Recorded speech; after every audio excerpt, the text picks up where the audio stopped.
साहेब बंदगी वर्णानाम अर्थसंगानाम रसानाम छंदसामपि मंगलानाम च कर्तारौ वंदे वाणी विनायकौ मूकं करोति वाचालं पंगुलं गिरिं यत् कृपातमहं वन्दे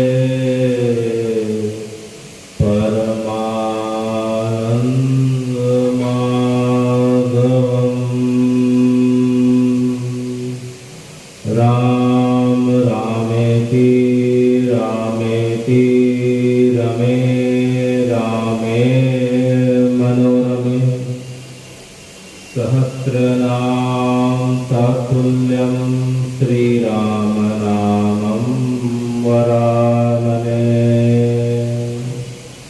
बंशी विभूषितकरा नवनीत डाबा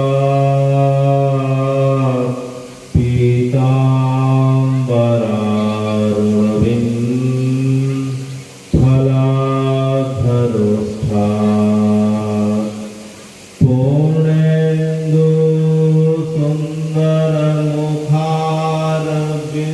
सुन्दरमुखारविन्दनेत्रा कृष्णा परं किमपि तत्त्वम् अहं न जाने। सीताराम समारम्भां नाथयामुन्मध्यमाम्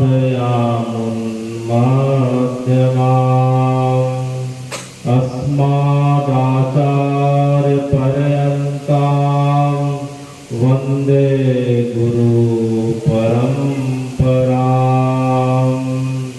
भगवान् पिता रात्रि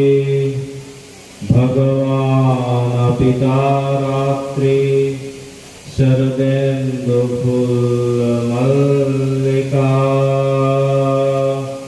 विक्षरन्तुं मनश्चक्रे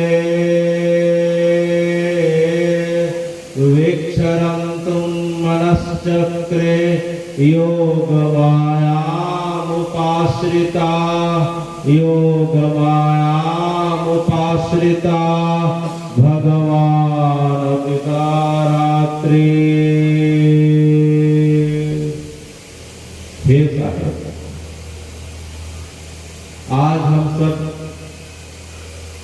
सनातन की आखिरी मास जिसे फागुन शुक्ल पक्ष की द्वितीया कहते हैं, उस शुभ अवसर पर श्री चित्रोत्पला गंगा के पावन तट पर विराजित यह जो पावन आश्रम श्री कबीर आश्रम कोटियाडी में उपस्थित इस आश्रम के महंत श्री त्रिलोकी दास जी साहेब को मैं वंदन करता हूँ। आज के मुख्य प्रवक्ता जो उज्जैन से आए हैं श्री पर्वत दास साहेब जी को मैं वंदन करता हूँ। साध्वी जो डोंगरगढ़ से आए हैं, डोंगर गांव से, श्री भुवन ज्योति जी को मैं प्रणाम करता हूँ।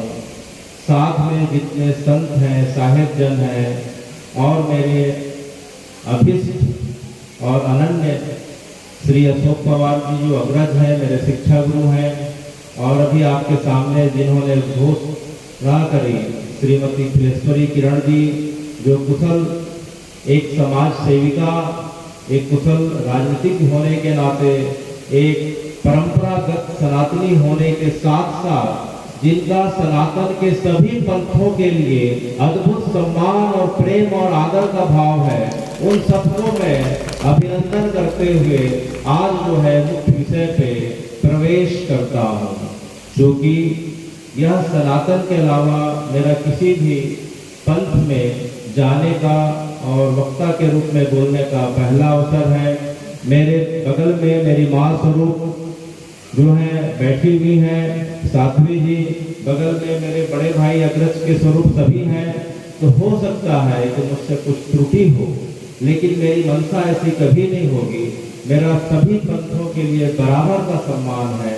इसीलिए अगर मुझसे कुछ त्रुटि हो जाए तो मुझसे जो है मुझे छोटा भाई समझ के, अपना पुत्र समझ के मुझे जो है गलती सुधारने का मौका देंगे और मुझे क्षमा करेंगे। इसी के साथ अब जो है अब हम मुख्य विषय में प्रवेश करने जा रहे हैं। हे भगवान, मध्यकाल का भारत 1300 से 14 वर्ष का ईस्वी का समय, भारत और भारत के लोग पिछले 1000 वर्षों से ज्यादा आक्रांताओं के आक्रमण से इस प्रकार से द्रवित हो चुके थे। अनेक आक्रांताओं का भारत में आक्रमण हो चुका था। उस समय 1300 से 1400 के बीच तुर्कों का आक्रमण हुआ था। सिकंदर लोदी भारत का इस प्रकार से राजा था। उसके पहले अनेक यूनान के लोग आए, ग्रीस के लोग आए। उनके आने का बस एक ही उद्देश्य हुआ करता था कि सनातन की परंपरा को तोड़ दिया जाए, विध्वंस कर दिया जाए, मूर्तियों को खंडित कर दिया जाने लगा, स्त्रियों के बच्चों के सिर का हरण किया जाने लगा, वीरों को मौत के घाट उतार दिए जाने लगे, सनातन के प्रत्येक प्रतीकों और चिन्हों को इस प्रकार से छिन्न भिन्न किया जाने लगा। तो हे भगवान, इस प्रकार से भारत की स्थिति बड़ी अजीब हो गई थी। हम देखते देखते आत्मग्लानि से भरपूर हो गए। अब हमें समझ में नहीं आ रहा था, हमें प्रकाश दिखाने वाला कोई दिख नहीं रहा था। हम अंधकार के अज्ञान के अंधेरे में डूबे जा रहे थे और इसी बीच अनेक और घटनाएं होने लग गई कि जो मूर्ति पूजक थे उन्हीं के अंदर एक अजीब स्थिति पैदा हो गई। वे अपने अभिमान के कारण और तो जो है अपने ऊंचे वर्ण के कारण नीचे वर्ण के लोगों को प्रवेश देने का अधिकार न समझने लग गए। मूर्ति पूजा में आडंबर दिखाई देने लगा, ऊंच नीच का भेदभाव दिखाई देने लगा और तो और जो योग है, जप है, तप है, व्रत है, दान है, ये सब मात्र दिखावे और आडंबर के होने लग गए। तो हे भगवान, यह स्थिति जो है, यह पृथ्वी की स्थिति देख के श्री हरि से, उस जगत के परमात्मा से, बैकुंठ में जो 7वें आसमान के ऊपर रहते हैं, जिनका मूल स्वरूप निर्गुण निराकार का है, उनसे रहा नहीं गया। उन्होंने बड़ी चिंतित स्थिति में आ गए और उनकी स्थिति को देख के जो है उनकी वामांगी, उनकी जो है श्री जी ने उनसे कहा कि हे भगवान, आप इस प्रकार से निराश क्यों है, आखिर क्या बात है? तो उन्होंने कहा कि पृथ्वी में इस प्रकार की भेदभाव, असमानता, कुरीति, पाखंड का बोलबाला बढ़ गया है। आक्रमणों के कारण हमारे लोग जो है अब जो है देखते देखते धर्म भीरू हो गए हैं, उन्हें कुछ सुझाई नहीं दे रहा, वो अज्ञान के अंधेरे में डूबते जा रहे हैं। तो क्या करना चाहिए? तब श्री जी ने उनसे कहा कि हे भगवान, आप तो बार बार जो है धर्म की रक्षा के लिए पृथ्वी पे आपका तो प्राकट्य होता है, आप क्यों परेशान हो रहे हैं? तो उन्होंने कहा ऐसा क्या? बोले हाँ ऐसा, इसके पहले आपका कृष्ण अवतार हुआ था। अच्छा, कृष्ण अवतार में जब अर्जुन जो है पूरा धर्म भीरू बन के जब युद्ध के मैदान में जो छोड़ के जो भाग रहा था, तब आपने उसे गीता को उपदेश दिया था। अच्छा, मैंने उसे गीता को उपदेश दिया था क्या? तो कौन सा उपदेश दिया था? तब श्री जी ने उन्हें बताया कि गीता जी के 4थे अध्याय का 7वां और 8वां श्लोक। हे भगवान, गीता जी के 4थे अध्याय के 7वें और 8वें श्लोक में आपने अर्जुन के माध्यम से हम सबको बताया। और क्या बताया? कि यदा यदा हि धर्मस्य ग्लानिर्भवति भारत अभ्युत्थानम् अधर्मस्य तदात्मनं सृजाम्यहम् परित्राणाय च साधूनां विनाशाय च दुष्कृतां धर्म संस्थापनाय संभवामि युगे युगे। और यही बात जो है गोस्वामी जी ने जो है रामचरितमानस में कही है, जब जब होए धर्म के हानि बाढ़े असुरथ हम अभिमानी करें, यानी की जाए नहीं करनी सीध ही विप्त धेनु और धर्मी, तब तब धन ही प्रभु विविध शरीरा और हर ही कृपा निधि सज्जन पीरा। तो हे भगवान, अब आपसे जो है अब आपको पूरी की पूरी प्रकार से स्मृति और अपनी योजना समझ में आ गई। तो आपने सोचा अरे अरे इसके पहले तो जो है मेरा एक स्वरूप का प्राकट शंकराचार्य जी के रूप में हो चुका है 2000 वर्ष पहले, लेकिन उसके बाद भी स्थिति में ज्यादा सुधार नहीं हुआ। इसके पश्चात जो है मैं युगल अवतार चैतन्य महाप्रभु के रूप में आया, फिर मैं रामानुजाचार्य के रूप में आया, तो आखिर मैं किस प्रकार का करूं? तब श्री जी ने उन्हें समझाया कि हे भगवान, अभी तक तो आप लोगों के बीच जाके क्या करना चाहिए यह समझाते थे कि भक्ति कैसे करनी चाहिए, माला कैसे जपना चाहिए, जप तप योग व्रत दान कैसे करना चाहिए। लेकिन उसके चलते जो आडंबर पाखंड और कुरीति पैदा हो गई है, उसके लिए तो आपने कोई अवतार ग्रहण नहीं किया। तो हे भगवान, अब इस बार जाके आप शिक्षा अवतार ग्रहण करें और लोगों को क्या नहीं करना है यह जाके सही जानकारी दें। तब जो है उस निर्गुण निराकार परमात्मा ने जो है श्री जी की बात को स्वीकार करके, हे भगवान, जेठ पूर्णिमा के दिन, जेठ मास की शुक्ल पक्ष की पूर्णिमा के दिन जो है विक्रम संवत 1455 और ईस्वी संवत 1398 को जो है काशी में लहरतारा में, हे भगवान, आपका कमल में जल में प्रागट्य हुआ। जो भविष्य में हे भगवान जो आपके अंशा अवतार है, परंपरा के हिसाब से अवतार भी है, आपको जो है पूरा जगत श्री कबीर दास साहेब के नाम से जाए। तो हे भगवान, जेठ शुक्ल पक्ष की पूर्णिमा, क्योंकि आपका प्रागट्य काशी में हुआ था, काशी ज्ञान की नगरी है, इसलिए आपके जीवन की शिक्षा जो है ज्ञान मार्ग से प्रभावित रही है, क्योंकि उसमें सभी मार्गों का समावेश है। लेकिन काशी का प्रभाव ऐसा है कि आपकी शिक्षा में ज्ञान की अधिकता दिखाई पड़ रही है। और काशी में जो है अभी 2 दिन पहले महाशिवरात्रि हम सब ने मनाई। महाशिवरात्रि में जो है हम महादेव के निर्गुण निराकार स्वरूप, जिसे हम ज्योतिर्लिंग के रूप में जानते हैं, जो 12 ज्योतिर्लिंग भारत के पूरे अनेक स्थान में विद्यमान है, उसमें से एक जो है ज्योतिर्लिंग काशी में है, वाराणस्याम तो विश्वेशम त्र्यंबकम गौतमी तटे। तो हे भगवान, हे महादेव, आपका जो मूल रूप से जो निर्गुण निराकार स्वरूप है वह काशी में जो है विश्वेश्वर विशंभरनाथ के रूप में है। इसीलिए जो है साहित्य की शिक्षा जो है निर्गुण निराकार ईश्वर के रूप में की गई और हमें प्रदान की गई। तो आपके ऊपर जो है इस प्रकार से ज्ञान मार्ग का और इस ईश्वर का जो परम तत्व है, जो पर ब्रह्म है, उसके निर्गुण निराकार स्वरूप का प्रतिपादन किया गया। तो हे भगवान, इस प्रकार से जो है आपका जो है प्रागट्य हुआ। और आपके बारे में सनातन की परंपरा में श्री नाभादास जी अपने भक्तमाल के पेज नंबर 172 में लिखते हैं, नाभादास जी लिखते हैं, कबीर कानी राखी नहीं, वर्णाश्रम षट दर्शनी, भक्ति बिनु धर्म को अधर्म कही गायो,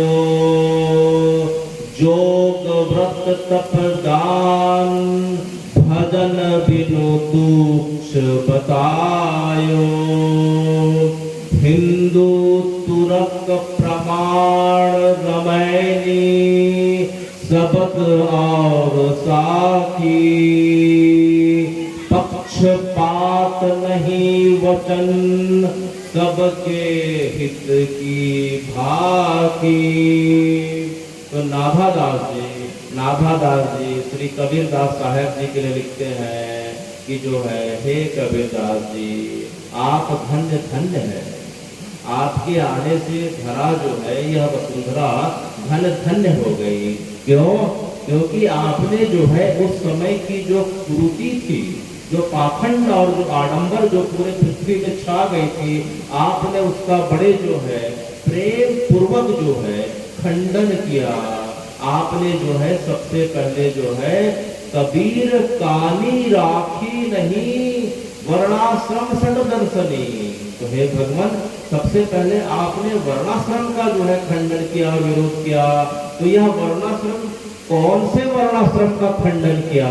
क्या सनातन की वर्णाश्रम का खंडन किया? नहीं नहीं नहीं, वर्णाश्रम की जो है व्यवस्था को स्वयं भगवान ने रखी है और रची है। भगवान गीता जी के जो है चौथे अध्याय के भगवान 7वें श्लोक में कहते हैं, चतुर्मया मया सृष्टि चतुर्वर्णम मया सृष्टि गुण कर्म विभाग सा तस्या कर्तार मा विद्धि अकर्तारम अवयम। भगवान कहते हैं कि जो चारों वर्ण की जो चारों वर्णों का निर्माण मैंने खुद किया है और व्यक्ति के गुण और कर्म के आधार पर किया है। गुण और कर्म के आधार पे मैंने जो है चारों वर्ण का निर्माण किया है। इसमें जाति पाति की बात कहीं नहीं आ रही है। वह कैसे, उसे कैसे समझा जाए? जिस प्रकार से अगर हमें मेडिकल का परीक्षा देना हो, उसे नीट या पीएमटी कहते हैं, वह एक क्राइटेरिया होता है कि भैया 700 में कोई अगर 300 नंबर लाएगा, वह किसी जाति वर्ण का हो, 300 नंबर से क्रॉस किया तो उसका जो है सिलेक्शन मेडिकल में हो जाएगा। किसी को इंजीनियरिंग में जाना हो तो इतना नंबर लाएगा तो उसका सिलेक्शन हो जाएगा। वह जात पात के इस प्रकार से ऊपर उठ के बाद उसे क्वालिफाई करना होता है। तो हे भगवान, आपने जो है चारों वर्ण की व्यवस्था करी, तो जो ब्राह्मण कौन कहलाए? जिनके अंदर आस्तिकता हो, धर्म हो, ज्ञान हो, विज्ञान हो, संयम हो, दया हो, क्षमा हो और ज्ञान बांटने का भाव हो और जिनमें संग्रह करने की प्रवृत्ति ना हो, भले वह किसी भी परंपरा का हो, वह व्यक्ति ब्राह्मण कहला सकता है।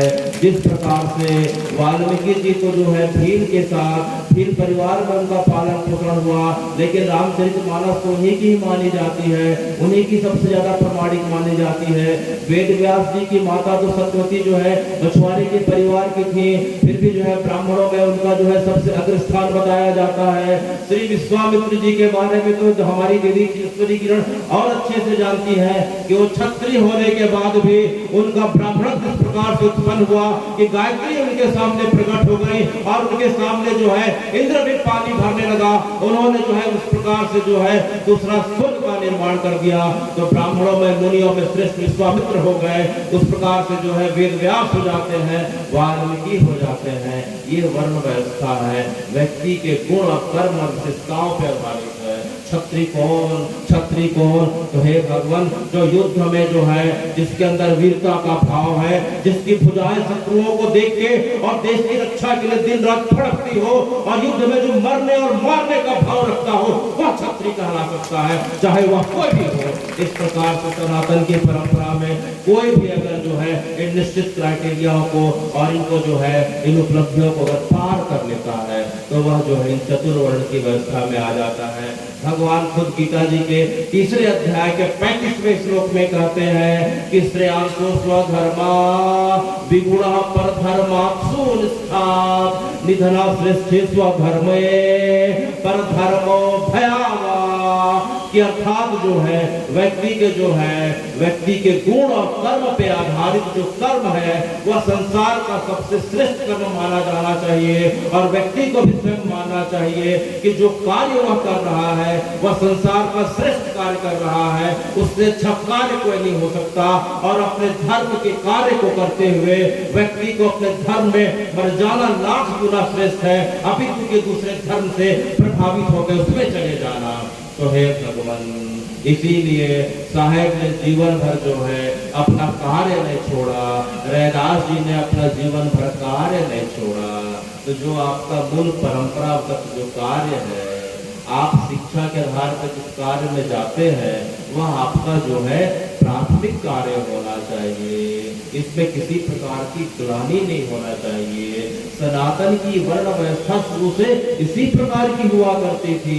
जब बच्चा जन्म लेता था तो उसके नाल छेदन से लेके छठी बही के कार्यक्रम तक, मुंडन से लेके विवाह संस्कार और यहाँ तक कि मृत्यु होने तक जो है समाज के सभी वर्गों की निश्चित रूप से भागीदारी, सम्मान और इस प्रकार से सद्भाव का वातावरण रहा करता था। था, उसमें किसी प्रकार से भेदभाव नहीं था। तो हे साहेब, इस प्रकार से भेदभाव कब हुआ, या भेदभाव तब हुआ जब हम वर्ण व्यवस्था को जो है जात मानने लग गए। जब वर्ण व्यवस्था के लोग अपने आप को जाति मान के, कोई अपने आप को श्रेष्ठ मानने लगा, कोई ऊंचा दूसरे को नीचे के रूप में देखने लगा, तब यह अव्यवस्था उत्पन्न हुई।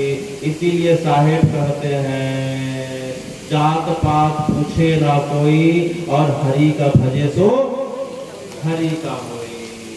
यह बात बताने के लिए साहब आए थे, यह जो है शिक्षा देने के लिए आए थे कि भैया जो है अपने अपने मर्यादा में रह के सब काम करें, कोई छोटा है ना बड़ा है।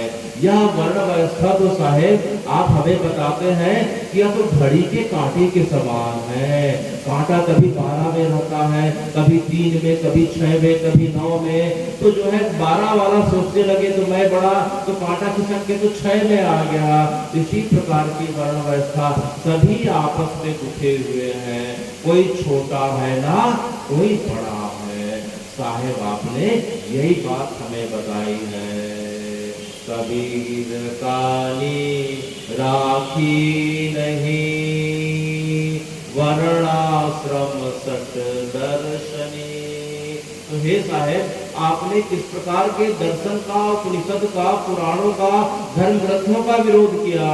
क्या सनातन की मूल परंपरा? नहीं नहीं नहीं, इसे हमें फिर से समझना पड़ेगा।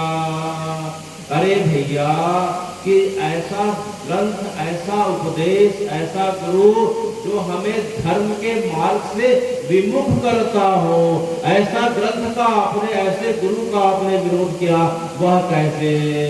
जो धर्म से हमें विमुख करता हो, तो सबसे पहले हमें धर्म को समझना पड़ेगा कि धर्म होता क्या है। साहेब ने धर्म की वकालत करी, साहब ने ग्रंथ की वकालत नहीं करी। जिस ग्रंथ में धर्म संबद्ध उपदेश हो और जो गुरु धर्मों के हिसाब से उपदेश देता हो, आपने उसका समर्थन किया है, चाहे वह किसी भी व्यवस्था का हो। तो धर्म क्या होता है? तो धर्म जो है, पालयति इति धर्मा, रक्षति इति धर्मा, पोषयति इति धर्मा। कि जिस मानवीय गुणों को धारण करने से, जिन मानवीय गुणों को धारण करने से साहेब व्यक्ति के शारीरिक, मानसिक, आत्मिक विकास होते ही होते हैं, साथ में समाज के, परिवार के, राष्ट्र के, और यहाँ तक जो है पूरे प्रकृति और ब्रह्मांड का विकास और इस प्रकार से समुच्चय होता हो, उसे धर्म कहा जाता है। जिसके लक्षण इस प्रकार से हैं। धर्म के लक्षण अगर देखे जाए तो पहला दया है। पहला क्या है? दया है। दूसरा क्षमा है, तीसरा करुणा है, सत्य है, इंद्रिय निग्रह है।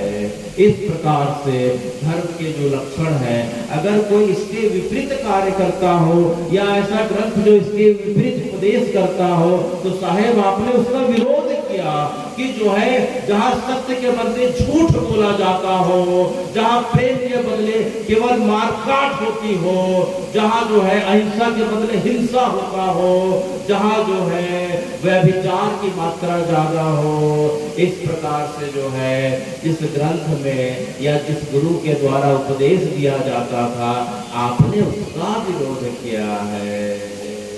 और इसी प्रकार से योग जग व्रत ताप भजन बिनु तुच्छ बतायो। अर्थात जो है कि आपने जो है योग अर्थात योग का, अर्थात जो है उसके बाद यज्ञ का, व्रत का, तप का आपकी धारणा क्या थी? कई लोग के मन में लगता है कि साहेब जो है इनके खिलाफ, बिल्कुल खिलाफ नहीं थे। उस समय की जो व्यवस्था थी, जो अभी भी बहुत हद तक कई जगह दिखाई पड़ती है कि योग का मतलब क्या है, योग का मतलब क्या है। योग का पतंजलि योग सूत्र में लिखा गया है, योगा चित्त वृत्ति निरोधा, योगा चित्त वृत्ति निरोधा। अर्थात जो है प्राणायाम की ऐसी विधा, सांस लेने की ऐसी विधा कि जिससे हमारा चंचल चित्त जो है एकाग्र होके हमारी आत्मा परमात्मा से मिल जाए उसे हम क्या कहते हैं? योग कहते हैं। लेकिन जब योग ऐसा ना होके साहेब, जब ऐसा योग ना होके, जब दिखावे की वस्तु, शरीर के स्वास्थ्य और सौंदर्य की वस्तु बन जाता है, तब आप उसका विरोध करते हैं। क्योंकि योग शरीर का स्वास्थ्य होता ही, योग करने से शरीर का स्वास्थ्य होना तो उसका बाई प्रोडक्ट है। आप योग करेंगे तो स्वास्थ्य तो मिलेगा ही मिलेगा। लेकिन यहाँ जो है साहेब, शरीर के स्वास्थ्य की बात नहीं करते, वो तो आत्मा के स्वस्थ होने की बात करते हैं। आत्मा स्वस्थ कब होगी? आत्मा स्वस्थ तब होगी साहेब, जब आत्मा का मिलन किससे होगा? परमात्मा से होगा। तो आपने उस योग की वकालत करी है। जब लोग योग के मूल मर्म को ना समझ के शरीर के और सौंदर्य का साधन समझने लग गए, और कोई एक हाथ करके खड़ा करके सालों साल खड़ा है, कोई एक पैर में खड़ा है, कोई भूखे पड़ा है, तो उसका न आत्मा का कल्याण हो रहा, न परमात्मा से मिलन हो रहा है। आपने इस प्रकार की पद्धति का विरोध किया। योग यज्ञ अर्थात यज्ञ, तो आपने किस प्रकार के यज्ञ का विरोध किया? तो उस समय मध्यकाल में 1300, 1400 और उसके पहले की बात में जो यज्ञ का मूल उद्देश्य हुआ करता था, यज्ञ में पशु बलि दी जाती थी, नर बलि दी जाती थी, और यज्ञ अपनी कुत्सित कामनाओं को पूर्ण करने के लिए किया जाता था। जो आज भी कई जगह देखा जाता है कि यज्ञ करने का मतलब यह हुआ कि पशु बलि दे दो, उसका अहित हो जाए, उसका ऐसा हो जाए, वैसा हो जाए। तो हे साहेब, आपने इस प्रकार के कुत्सित विचारों को और गलत धारणाओं को जो है आप लोगों के बीच जाके आपने शिक्षा दी। क्योंकि यज्ञ के रूप में तो परमात्मा हमारे सामने खुद अग्नि के रूप में हमारे चीजों को ग्रहण करने के लिए स्वयं बैठे रहते हैं। तो यज्ञ होना चाहिए तो जो है समग्र सृष्टि के कल्याण के निमित्त होना चाहिए, न कि कुत्सित कामनाओं के लिए, और न उसमें बलि का प्रावधान होना चाहिए। तो कई बोलते हैं कि देवी को बलि पसंद है, देवी को बलि पसंद है। अरे भैया, देवी को बलि पसंद है, बस एक बार रक्त बीज का, जिस प्रकार से देवी ने चामुंडा बन के रक्त बीज के गलों को, अनेक असंख्यों गलों को अपने जो है कालिका के रूप में जो है इस प्रकार से चाट के रख दिया, तब से लोग इसी प्रकार से समझ रहे हैं। इसका अगर आप समझे, अगर जगदम्बा है, वो तो जगत की माँ है। एक साधारण हाड़ मांस की माँ जो है, अपने बच्चे के अगर थोड़ा सा चोट लग जाए तो दहाड़ के पूरा दिन से रात निकाल देती है। तो जो जगदम्बा है, क्या वह अपने बच्चे की बलि या पशु की बलि जो है, सब उनके जो स्वरूप है, उनके बलि को स्वीकार करेंगे? कभी नहीं। इसी गलत धारणा को साहेब ने लोगों के बीच जाके एक प्रकार से हमें शिक्षा दी है। योग यज्ञ व्रत जो है, साहेब ने व्रत के नाम पे बड़ी अच्छी चुटकी ली। कभी साहेब ने व्रत के नाम पे बड़ी अच्छी चुटकी ली है। अभी 3 दिन पहले एकादशी था, हिंदू व्रत एकादशी राखे, दूध सिंघाड़ा खाते। हिंदू व्रत एकादशी राखे, दूध सिंघाड़ा खाते, अन्न नहीं छूटे मन नहीं अटके, करे परायण सगोती। अर्थात जो है, हमने दाल को, चावल को छोड़ा, अनाज को छोड़ा, तो दिमाग में सिंघाड़ा आ गया, दूध से बनी मिठाई आ गई, साबूदाना आ गया, अन्न तो छूटा नहीं, मन परमात्मा में भी नहीं लगा। तो इस प्रकार का व्रत करने का क्या फायदा?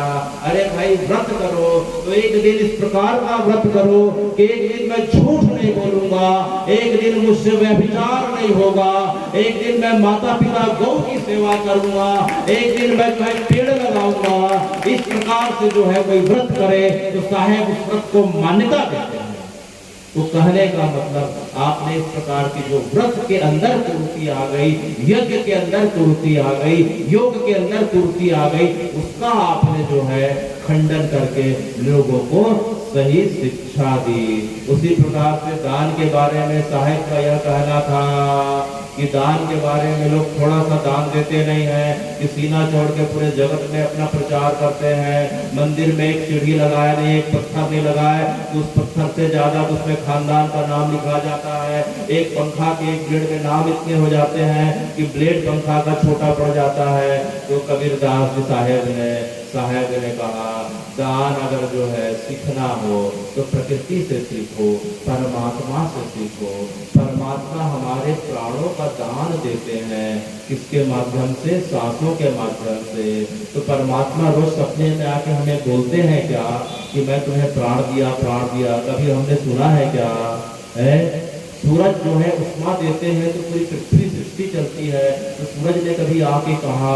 चंद्रमा शीतलता देते हैं तो औषधियाँ और फसल पकते हैं, तो कभी चंद्रमा ने कहा क्या? वायु के माध्यम से, पेड़ के माध्यम से प्राणवायु मिलती है, तो पेड़ ने हमें कभी रोक के बताया कि रुको रुको मैं तुम्हें ऑक्सीजन देता हूँ, यहाँ एक छोटा सा दान ने दिए। इस प्रकार से तो साहेब इसका खंडन करे हैं, इन कुर्तियों का खंडन करे हैं। और तो और जो है साहेब की धारणा जो है मूर्ति पूजा के बारे में बड़ी अद्भुत थी। यह श्लोक हमने स्कूल से पढ़ा है, आप सब तो अच्छे से अवगत होंगे कि पाथर पूछे हरी मिले तो मैं पूजो पहाड़, ताकर से चक्की भली जो पीस खाए संसार। इसका मतलब क्या है हे भगवान? इसका मतलब क्या है? क्या इसका मतलब अगर देखा जाए, अगर इसका मतलब देखा जाए तो क्या मूल रूप से इसका मतलब समझा जाए तो क्या होता है? तो हे भगवान, इसका मतलब यह होता है कि मध्यकालीन युग में जब आक्रांताओं का आक्रमण बढ़ गया, मूर्ति जो है भंजक लोग आने लग गए, मूर्तियों का अपमान करने लग गया, जो भी आते थे मूर्ति पूजकों को मार देते थे, मूर्तियां छुपाई जाने लगी, लोग मारे जाने लगे। उसके साथ जो है 2-3 घटना देखने को और मिलती है। वह किस किस प्रकार से जो मूर्ति पूजक हुआ करते थे उनके अंदर जो है एक प्रकार से अभिमान का भाव पैदा हो गया कि मैंने मूर्ति में, देवी की मूर्ति में सोने का हार चढ़ाया, हीरे मोती का हार चढ़ाया, अरे इसके पास तो कुछ नहीं है, ये क्या चढ़ा पाएगा। और तो और समाज के कई जो है वर्गों को मंदिर के अंदर आने से रोक दिया जाता था। इस प्रकार से मंदिरों में कई जगह देखा जाए तो अगर मूर्तियों के बीच अगर जाए तो वीआईपी कल्चर चालू हो गया कि बड़ा और प्रतिष्ठित आदमी पहला जाएगा और आखिरी पंक्ति का आदमी नहीं जा सकता। तो साहेब ने इसका विरोध किया, साहेब ने मूल रूप से इसका विरोध किया। और सबसे महत्वपूर्ण बात जो साहेब का कहना था, अगर हम मूर्ति में अगर हम ईश्वर का प्रतिरूप देखते हैं तो मूर्ति अब जो है अब पत्थर के बजाय वो साक्षात हरि की मूर्ति होनी चाहिए। हम जिस प्रकार से अपने शरीर की देखभाल करते हैं उसी प्रकार उस मूर्ति के अंदर ईश्वर को देखना चाहिए। जिस प्रकार से हम स्नान करते हैं, अपने शरीर को स्वच्छ रखते हैं, दिन में 3 से 4 बार हम शरीर को भोजन करवाते हैं, उसी प्रकार से उस मूर्ति की सेवा होनी चाहिए। अगर कोई व्यक्ति इतनी सेवा ना कर सके, मूर्ति के साथ जो इस प्रकार से सेवा ना हो पाए, तो वह मूर्ति ना होके उस मूर्ति के अंदर भगवान रख के वो उपेक्षित पत्थर से उसके अलावा कुछ नहीं है, उससे अच्छा तो भैया मत पूजो, उससे अच्छा तो मत पूजो। पत्थर पूजे हरि मिले तो मैं पूजो पहाड़, ताकर से चक्की भली पीस खाए संसार। तो हमारे साहेब की जो शिक्षा थी, प्रत्येक शिक्षा का बड़ा गहरा अर्थ है। अलग अलग लोगों ने उसे बड़ा जो है व्यापक रूप से अर्थ लगाया है और अभी तक उसका अर्थ लगा रहे हैं। वह अर्थ कभी पूरा ना हुआ है ना हो सकता है। उसी प्रकार से साहेब ने जो है माला के बारे में सबको पता है, माला फेरत जगमुआ गया ना मन का फेर, कर का मन का डारी दे मन का फेर। तो हे भगवान, क्या साहेब जो है क्या वाकई माला के जो है इस प्रकार के जो है माला के विरुद्ध में थे? कभी नहीं, कभी नहीं।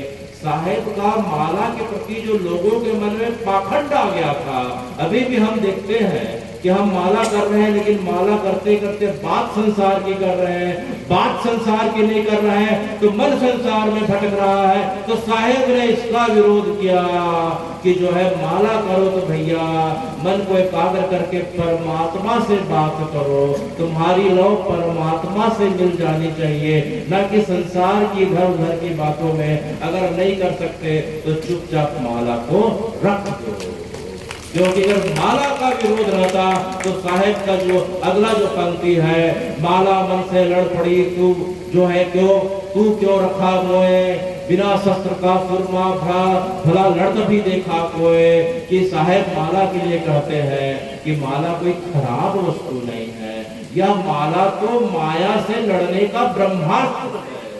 माला को अगर ठीक से जपा जाए, उस माला को सांसों को नियंत्रण करके उस परमात्मा को याद किया जाए, तो संसार की माया से, दुर्गुणों से ऐसे छुटकारा मिल जाता है। इसलिए माला जपो तो बड़े भाव और नियम से जपो, नहीं तो भैया नहीं जपो। इसी प्रकार से साहेब का जो है, साहेब एक बार अपनी माँ के पास बैठे थे, माँ चक्की पीस रही थी, तो साहेब के मुंह से निकल पड़ा कि चक्की पीसत देख के दिया कबीरा रोए, दो पाटन के बीच में बचाना साबुत कोए। तो उनकी माँ ने कहा कि क्या बोल रहा है, मुझे समझ में नहीं आ रहा। तो उन्होंने कहा कि मैया जो है, हम जो है दो पाटों के बीच में रहते हैं, एक ऊपर का पाट गगन आसमान है, नीचे का पाट धरती है, और आसमान और धरती के बीच जितने जीव हैं वह काल के चक्र रूपी चक्की में पीसे जा रहे हैं, उससे कोई नहीं बच सकता। यह देख के वे रोने लग गए। तभी उनकी माँ ने उन्हें समझाया। किसी किसी ग्रंथ में आता है कि उनके पुत्र ने कहा कि दो पाटन के बीच में बचाना साबुत कोई, लेकिन उनके माँ ने बुला के कहा कि देखो भैया, बीच में कीलक है, पार्टी के बीच में कीलक है, कीलक में गेहूं के दाने साबुत बचे हैं, तो जो कीलक के पास आ गया वह बच गया, जो कीलक के पास लगा ताकि बाल बाका ना होए। इसी प्रकार से कीलक क्या है, यह गुरु नाम रूपी कीलक है, सत्संग रूपी कीलक है, और जो है गुरु प्रसाद रूपी कीलक है, गुरु ग्रंथ साहेब रूपी कीलक है। इसमें जो है नाम दान मिल जाए, गुरु कृपा हो जाए, गुरु ग्रंथ की कृपा हो जाए, यह सब हमारे लिए जीवन में कीलक अर्थात जो है रक्षा का कार्य करते हैं। इसमें कोई भेद नहीं है। रामस्य नाम रूपम च लीला धाम परात्परम एतत् चतुष्टयम नित्यम श्री सच्चिदानंद विग्रहम। अर्थात राम जी का निर्गुण नाम हो, चाहे सगुण नाम हो, चाहे राम जी की लीला का गान हो, कथा का गान हो, हम राम जी के साथ में हम साहेब की बात कर ले, चाहे साहेब का नाम हो, चाहे साहेब की कथा लीला जो हम सुन रहे हैं, चाहे साहेब का धाम हो जो छत्तीसगढ़ अमरकंटक में जो कबीर चौरा के नाम से प्रसिद्ध है, या जो है मगहर में, या फिर जो है लहरतारा में प्रसिद्ध है, चाहे धाम की कृपा हो जाए, चाहे नाम की कृपा हो जाए, चाहे जो है उनके जो है परंपरा के सदगुरुओं की कृपा हो जाए, इस चक्की के बीच में कीलक का कार्य करती है। इसलिए कीलक का हमेशा आश्रय लेके रखना चाहिए।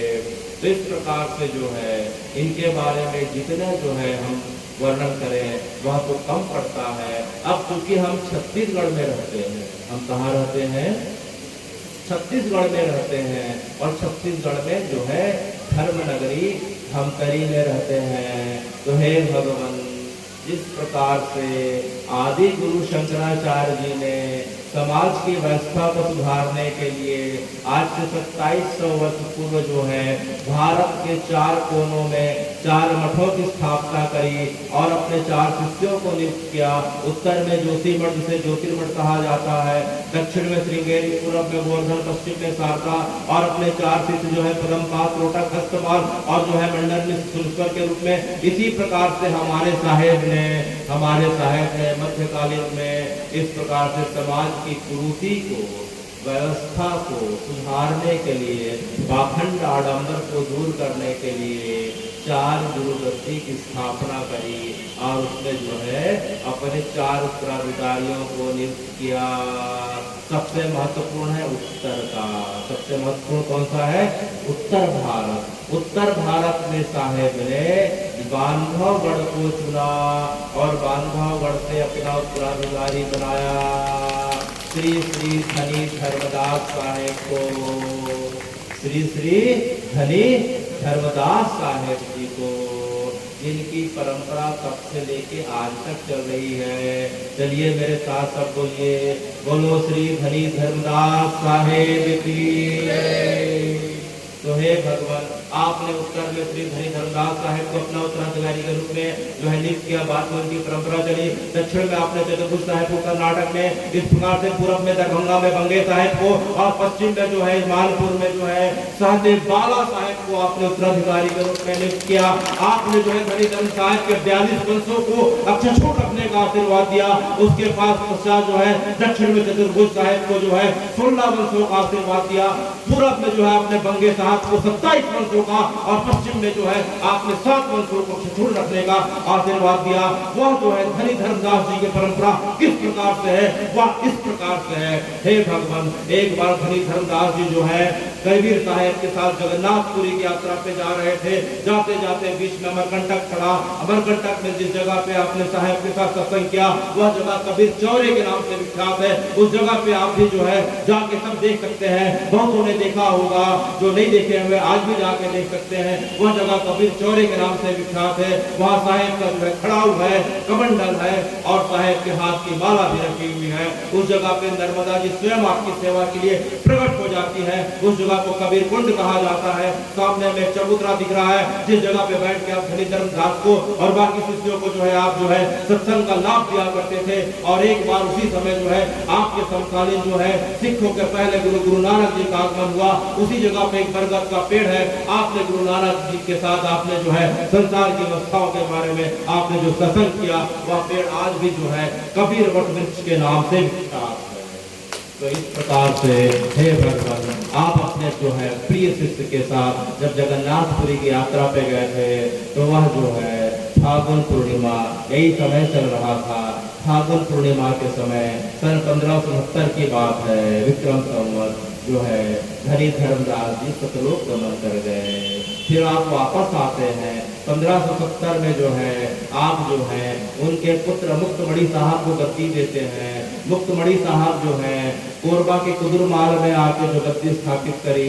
आपने मुक्तमणि साहब को आशीर्वाद दिया कि हे मुक्तमणि, मैं तुम्हारी इस प्रकार की सेवा और भक्ति से प्रसन्न हूँ। जाओ, तुम्हारी 42 पीढ़ियों तक अर्थात सन 2404 तक जो है कबीर का और कबीर पंथ का जो है प्रचार होता रहेगा। वह तब से लेके आज तक अनवरत चला रहा है। अभी 14वीं पीढ़ी को हम देख रहे हैं, जिसमें प्रकाश मुनि साहब जो है, श्री प्रकाश मुनि साहब को मैं प्रणाम करता हूँ। तो श्री मुक्तमणि साहब की जो परंपरा क्या थी, पहले उनके पीढ़ी में सुदर्शन साहब हुए, दूसरे श्री कुलपति साहब हुए, उसके बाद उनकी परंपरा बढ़ती गई, प्रमोद साहब हुए, उसके बाद श्री केवल साहब हुए, श्री उसके बाद अमोल साहब हुए, उसके पश्चात सूरत स्नेही साहब हुए, और 7वीं पीढ़ी में श्री हक साहब हुए। हक साहब ने जो है गुरु गद्दी को मंडला से जो है सकरी नदी के किनारे, जो वर्तमान में कबीर धाम के नाम से जाना जाता है, वहां स्थापित किया। वो श्री हक साहब है। हक साहब के बाद परंपरा आगे बढ़ती गई। उसमें जो है पाक साहब हुए, फिर श्री प्रकट साहब हुए, फिर श्री धीरज साहब हुए, और 11वीं पीढ़ी में उग्र साहब हुए। श्री उग्र साहब द्वारा गुरु गद्दी को जो है 1903 में दामाखेड़ा में लाके स्थानांतरित किया गया। हे भगवान, तब से लेकर वहां की परंपरा आज तक पूरे छत्तीसगढ़ में चले आ रही है। इस प्रकार से जो है श्री उग्र साहब के बाद जो है दया साहब होते हैं। फिर दया साहब के बाद इस प्रकार से परंपरा आगे बढ़ते गई, और जो है दया साहब के बाद श्री गृंध मुनि साहब हुए 13वीं पीढ़ी में। 14वीं पीढ़ी के जो है हम सबके बीच जो है हम आज जो है रोज उनका हम जो है किसी न किसी माध्यम से दर्शन करते हैं। वे श्री प्रकाश मुनि साहब हैं। बोलिए श्री प्रकाश मुनि साहब की। उसके पश्चात उनके पुत्र उदित मुनि साहब होंगे। उसके पश्चात 15वीं पीढ़ी में जो होंगे श्री मुकुंद मुनि साहब होंगे। 16वीं पीढ़ी में जो है श्री अर्धनाम साहब होंगे। उसके पश्चात जो है अर्धनाम श्री अर्धनाम साहब के पश्चात जो है उसके पश्चात उदय साहब होंगे। उदय साहब के पश्चात जो है ज्ञान नाम साहब होंगे। ज्ञान नाम साहब के पश्चात जो है हे भगवान जो है हम देखते हैं कि जो 20वीं पीढ़ी आएगी उसमें श्री हंस मणि साहब होंगे। इस 21वीं पीढ़ी में सुकृत साहब होंगे। इस प्रकार से अग्र साहब होंगे, रसनाम साहब होंगे, पारस साहब होंगे। इस प्रकार से जो है पीढ़ी बढ़ते बढ़ते 42वीं पीढ़ी जो जब सन 2404 आएगा तो श्री महामणि साहब होंगे। बोलिए श्री महामणि साहेब की। तो इस प्रकार से जो है 42 पीढ़ियों में हमने 22 से 25 पीढ़ियों का वर्णन सुना। उसमें धमतरी महत्वपूर्ण क्यों है? धमतरी महत्वपूर्ण यह इसलिए है कि जो है श्री धर्मदास साहेब के जो है श्री धर्मदास साहेब के जो है पिता श्री मनमहेश जी थे, माता जो है श्रीमती सुधर्मा जी थी, और धर्मदास साहेब के बड़े भैया श्री नारायण दास साहेब थे। वे धमतरी में आके हटकेसर में रुक जाते हैं और यहाँ उनकी परंपरा चली। उसके पश्चात जो है श्री मुक्तमणि साहेब की जो पत्नी थी वह अपने परिवार के साथ जो है धमतरी के हटकेसर में आके इस प्रकार से बस गई। वहाँ से जो है चूंकि उनमें गुरु परंपरा नहीं है, लेकिन जो है धमतरी इसलिए भी महत्वपूर्ण है कि जो है श्री धर्मदासी परंपरा जो है यहाँ आज तक विद्यमान है। तो इस प्रकार से हम देखते हैं कि जो है यह परंपरा 42 पीढ़ियों तक छत्तीसगढ़ में अक्षरछूण रहने का साहेब ने आशीर्वाद दे के जो है सब लोगों के बीच चले गए हैं। करीब छत्तीसगढ़ में 121 आश्रम है, और 121 आश्रम में जो है मैंने अनुमान के आधार पे, अध्ययन के आधार पे आपके बीच कही, हो सकता है कि इसमें कुछ त्रुटि हो, आगे पीछे हो। और इसमें 28 जो आश्रम है, हमारे लिए सबसे अद्भुत बात क्या है कि साहेब जो है महिलाओं के लिए जो है बड़ी सोच रखते थे, गहरी सोच रखते थे। 28 आश्रम में जो है महिला ब्रह्मचारिणी के रूप में वहाँ माताएं और बहनें सेवा कर रही हैं, और उस आत्मा के साथ परमात्मा के मिलन के लिए आज भी जो है उद्धत हो रही हैं। और उनके उपदेशों का लाभ हम जो है हमारे बगल में जो माता जी हैं हमने अभी सुना। इस प्रकार से जो है साहब का भाव जो है सबके लिए बराबर का था, क्योंकि सनातन की परंपरा जो है बड़ी अद्भुत परंपरा है। सनातन में ना कोई छोटा है ना बड़ा है, क्योंकि सनातन में जो है कहा गया है, सनातन में महोपनिषद अध्याय 4 श्लोक क्रमांक 71 में आता है, अयम निजः परो वेति गणना लघु चेतसाम उदार चरिता नाम सुधैव कुटुंबकम, कि अर्थात मैं बड़ा हूँ तू छोटा है, यह मेरा है वह तेरा है। यह सोच तो संकीर्ण लोगों की होती है, जो उदार चरित्र वाले होते हैं हे साहेब, उनके लिए तो पूरा विश्व जो है कुटुंब के समान है, पूरा वसुधा उनकी माँ है, और धरती के रहने वाले लोग सभी भाई बहन है, ना कोई छोटा है ना कोई बड़ा है। उदार चरिता नाम वसुधैव कुटुंबकम। इसी प्रकार से अर्थवेद के अथर्ववेद के जो है प्रथम मंडल के 164वें श्लोक के जो है 164वें अध्याय के 46वें श्लोक में आता है, एकम सत्या विप्रा बहुधा वदन्ति, अर्थात उस परमात्मा का मूल स्वरूप तो एक ही है, लेकिन विद्वान जन उसे अनेक नामों से अनेक पंथों के रूप में भजते हैं। उन पंथों का, उन नामों का सगुण के रूप में हो, चाहे निर्गुण के रूप में हो, चाहे बाल रूप में हो, चाहे बाणधारी के रूप में हो, आखिर उनका मूल रूप किस प्रकार से है? वह इस प्रकार से है कि जिस प्रकार से अनेक नदियां अनेक स्रोत से उत्पन्न होके अभी विभिन्न प्रकार के टेढ़े मेढ़े मार्गों से निकलते हुए, चलते हुए, फैलाते हुए, मचलते हुए अंत में उस समुद्र में जाके प्राप्त होती है, उसी प्रकार से सनातन में भले अनेक पंथ हो, अनेक संप्रदाय हो, भगवान के श्री हरि के अनेकों नामों से उन्हें पुकारा जाता हो, लेकिन अंतिम तो एक ही सत्य है, उस परम परमात्मा की प्राप्ति, उस आनंद की प्राप्ति, उस अखंड आनंद के राज में प्रवेश, और दूसरा कुछ नहीं। और दूसरा है तो सिर्फ और सिर्फ मानवता की सेवा, समरसता का भाव, दया का भाव, प्रेम का भाव। जिस प्रकार से हम स्कूल में जाते हैं तो पहली के बच्चों के लिए जो अगर का आया, जैसे हम कथा पढ़ते हैं, जशा पढ़ते हैं, तो का के लिए जो है अलग अलग क्लास के अलग अलग स्कूल के शिक्षक अलग अलग तरीके से बताते हैं। कोई का को कलम के रूप में बताता है, कोई का को जो है ककड़ी के रूप में बताता है, कोई का को कागज के रूप में बताता है। इसी प्रकार से जो है कोई गा को गाय के रूप में बताता है, कोई गा से गणेश बताता है, कोई गा से गधा बताता है। तो कहने का मतलब यह हुआ कि चाहे इस प्रकार से ईश्वर के भले अनेक नाम हो, अनेक रूप हो, अनेक पंथ संप्रदाय हो, लेकिन मूल रूप से हे भगवान एक ही उद्देश्य होता है कि उस ईश्वर की प्राप्ति, उस सगुण मार्ग में शरीर के रूप में दर्शन की प्राप्ति, निर्गुण रूप में प्रकाश और आनंद की प्राप्ति, और साथ में उसकी शिक्षा, समानता, प्रेम, सद्भाव, करुणा और इसके अलावा कुछ भी नहीं, और कुछ भी नहीं। तो इस प्रकार से है भगवान, आपने जो है मुझे धैर्यपूर्वक सुना, मुझसे त्रुटि हो गई हो तो मुझे अपना छोटा भाई या पुत्र समझ के क्षमा करें। अंत में अपनी वाणी को विराम देने के पूर्व में सनातन की परंपरा के हिसाब से नाम संकीर्तनम यस्य सर्व पाप प्रणाशनम प्रणामी दुख शमनम नमामि हरें परम नमामि हरें परम। अंत में मेरे साथ सब जयकारा लगाएंगे। बोलो श्री कबीर दास साहेब की, श्री धर्मदासी साहेब एवं परंपरा की, श्री दामाखेड़ा गुरु गद्दी की, श्री प्रकाश मुनि साहेब की, यहाँ उपस्थित पोटियाड़ी आश्रम की, यहाँ उपस्थित सभी संतन